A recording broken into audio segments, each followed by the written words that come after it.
Sparks might have flown at the Eagles' joint practice with the Patriots this week, but the bench's clearing was the least exciting part of the day as Jalen Hurts and the Birds' offense lit up the Pats' defense. Plus, the Eagles' defensive line sacked the Patriots so much that beat writers were worried for Drake Maye. Oh, and Cooper DeJean is back, and the Birds might not make another trade. I'm Thomas Mott. This is the Thomas Mott Show.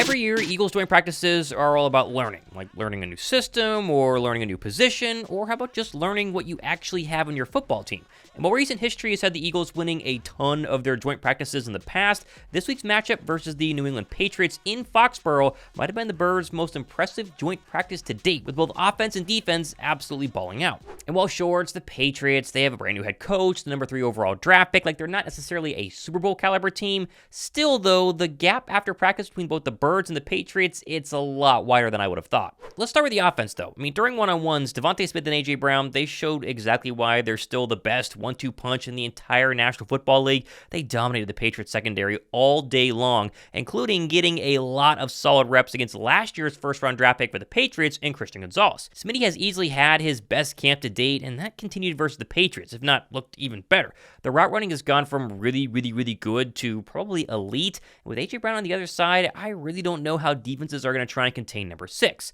And while again, the Birds' top 2 receivers have dominated the past couple of weeks, like just playing well against the Patriots is nothing new, it is fun to see them go up against an opposing secondary versus just their own guys every single day. And for what it's worth, AJ Brown thought they measured up very well against New England. Competed at a high level. Going against another team, you want to see how you measure up, and I think we did well. It's always stuff we clean up and get better at, but I think we're moving in the right direction. Okay, now quickly, I need your help. I'm trying to win the Eagles NFL Fan of the Year and get to go to the Super Bowl to represent the Philadelphia Eagles. One fan from all 32 NFL teams every single year can get voted on to be the Fan of the Year for that team. And of course, like I said, go to the Super Bowl and maybe actually win the overall prize of being the actual NFL Fan of the Year. Tom Grossi won that last year. I'm trying to do it for the Eagles this season, but again, need your help. To vote for me, just go to the link down below in my description box and submit me. You'll need my date of birth and my email. That's also down below in the description box. Type a couple of quick answers. It takes like 2 or 3 minutes to do this poll and submit me to be the Eagles Fan of the Year. I think we have a chance to really do this with the platform I have and everything we've done here on the channel. If I could get a bunch of you guys to go down below and do that, I would greatly appreciate it. Now, of course, if Brown and Smitty are balling out, that means that QB1 was also balling out as well. And of course, that's exactly what happened. He continued his record-breaking training camp, going 24 of 28 versus the Patriots with 1 touchdown and yet again an interception-free day.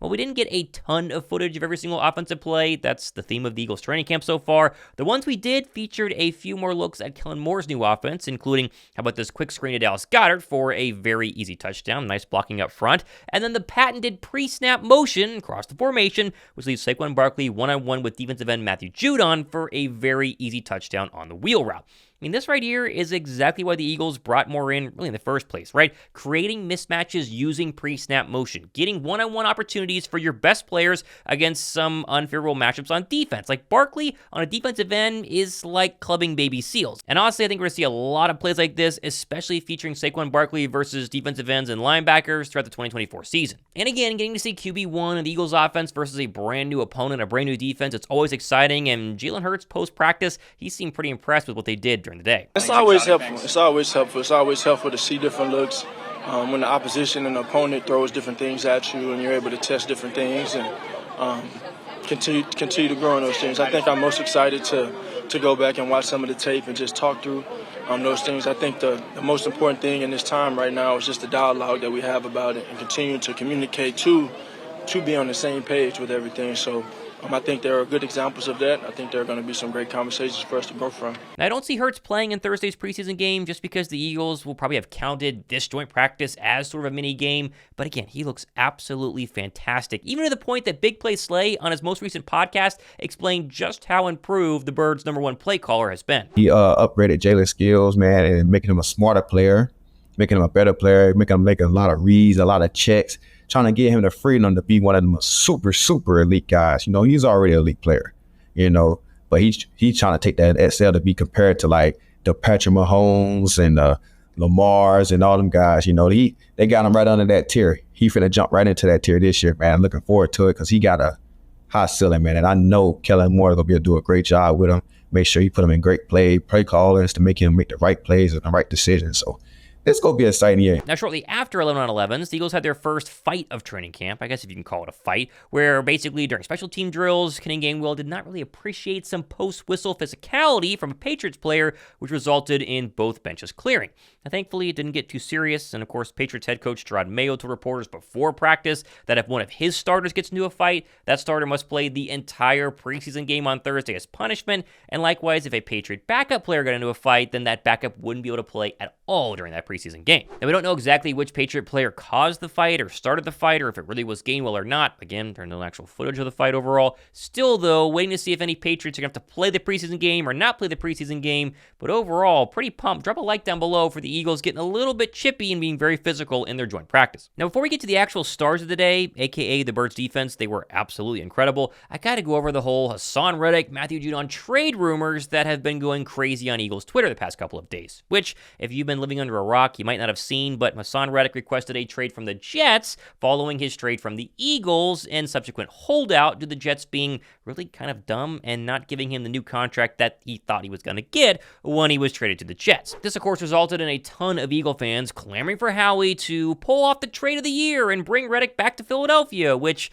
I guess sounds nice, although apparently a lot of Eagle fans forgot that Reddick wants a new contract. That's why the Eagles got rid of him in the first place. Are we suddenly to believe that Howie's going to actually want to pay a 31-year-old pass rusher $25 million when he didn't want to do it a few months ago? Like, this absolutely makes zero sense. And the same can go for Matthew Judon, who reportedly has also had trade inquiries from the Patriots. The problem is Judon, like Reddick, is 31 and wants more money, so the Birds don't want to pay Reddick, then why would they want to pay the Patriots version of him? It goes without saying that Philadelphia already revealed their hand on what they want to do at the pass rusher spot, and that is get younger. They drafted Nolan Smith. They signed Bryce Huff for pennies on the dollar, $17 million to be exact, versus what Reddick wanted at $25 million, and Bryce Huff is way, way younger. So you'll see a lot of people on Twitter saying, Howie, go make the deal, bring back Haason Reddick, like, we got to do this. They're not going to, unless Reddick is going to drop all the drama that he's had the past couple of months and say, you know what, I want to be an Eagle, I'll play under my current contract, then maybe it could happen, but the Jets probably wouldn't do that anyway. This is not going to happen. Just get out of your system. Reddick is not going to be an Eagle. Okay, now back to the Birds defense versus New England. This was the real highlight of the day. I mean, overall,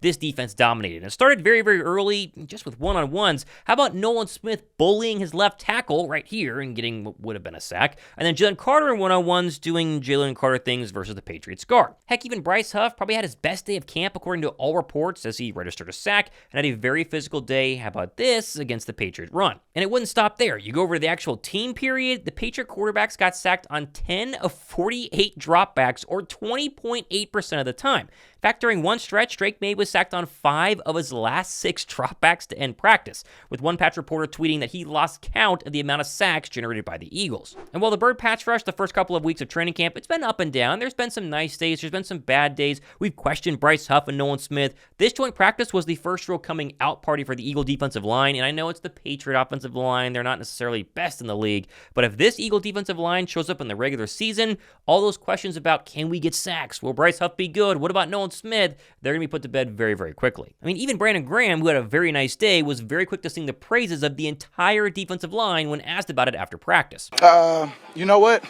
The D-line is who I'm looking at all the time. So, you know, the interior guys like 90, 98, Milton today in one-on-ones, he was doing it today. I mean, of course, Sweaty and Huff, you're going to get their best. And, you know, I'm just looking to see see how everything gelled today when Coach put it on the film and see, you know, what we did right, what we did wrong. Oh, and also the linebackers. I know we're wondering about this linebacker battle that's brewing. They had another great day as well. Jeremiah Trotter Jr. had an interception. Zack Baun had an interception. And Nakobe Dean was making a bunch of plays and registered a couple of sacks. Now, Trotter Jr. is the highlight here. He just can't stop making plays on defense. And we're starting to wonder if Zack Baun's starting job that's been pretty secure might not be as secure as we thought. It's definitely getting momentum. Either way, though, BG's comments on the junior Axemen after the Patriots practice was promising to say the least. He gonna work hard. I mean, one thing I will say, you know, that hammer is real, for real. That celebration, I see him every day. This boy come to work. I mean, you can already tell that just from what he do during the offseason with his dad, but I just know that for him, I was happy to see him get an interception. Happy to see everything starting to slow down a little bit. Oh, and speaking of rookies, Cooper DeJean, you probably saw this on Twitter. He was back at practice. He had his pads on as well, although not a full participant. Had some light individual drills. He obviously won't play on Thursday's preseason game, but I expect him to kind of ramp things up the next couple of days. Again, next week during training camp, and I think he has a real chance to play in the Birds' final preseason game a little over a week and a half from now, next Saturday versus the Vikings. Again, it's just one day of joint practices. Just like every single day we put a giant asterisk on, it's training camp. There's only so many things to go ahead and take away from, but Philadelphia dominated the Patriots, and that is always going to be a very, very good sign. In case you're wondering, I am back from my little mini vacation. Myself, my dad, my grandpa, we all went to Alaska to go fishing on the Kenai River, and we had an absolutely incredible time. We destroyed the salmon up there. Sockeye, pink salmon, silver salmon. Seeing some video right here. At one point, we caught at least 40 salmon in a span of about 20 minutes, and it was double hookups, triple hookups. It was an absolute blast. Shout out to Chadwick Charters. They're the ones we went out with on the Kenai River. If you're ever going to go up there, they did an incredible job. Our captain, Aaron, and Andrew as well were fantastic. But overall, a great trip to Alaska. We're back, though, and ready to roll for the Eagles' second preseason game on Thursday night. Myself and Josh Davis will be live for that and covering it as we always do. It's great to be back. Make sure to hit that sub button. I'm Thomas Mott. This has been the Thomas Mott Show.